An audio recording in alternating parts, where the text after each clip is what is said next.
Stephanie, totoo kayang tinanggihan ng ABS-CBN matapos subukang bumalik?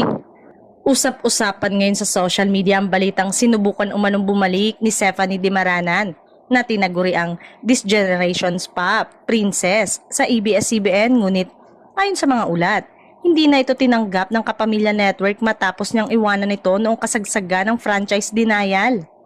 Matatanda ang si Stephanie ang kauna-unahang grand winner ng Idol Philippines 2019 at nagsimula ang kanyang karir bilang kapamilya. Gayunpaman, matapos mawala ng prangkisa ang ABS-CBN, lumipat siya sa GMA Network kung saan naging bahagi siya ng All Out Sundays at tinanghal bilang miyembro ng grupong XOXO. Ngayon, marami ang nagulat sa chismis na nais muli ni Stephanie bumalik sa Kapamilya Network. Subalit kung totoo man na hindi ito tinanggap, hati ang reaksyon ng netizen. May mga fans na nalungkot dahil nais pa rin nilang mapanood si Stephanie sa mga proyekto ng ABS-CBN. Habang ang iba naman nagsasabing lesson learned.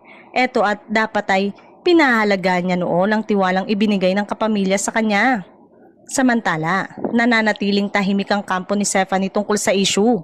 Wala ring opisyal na kumpirmasyon mula sa ABS-CBN hinggil dito. Kaya't patuloy pa rin palaisipan ang tunay na kwento sa likod ng kanyang umano'y pagbabalik. Isa lang ang malinaw.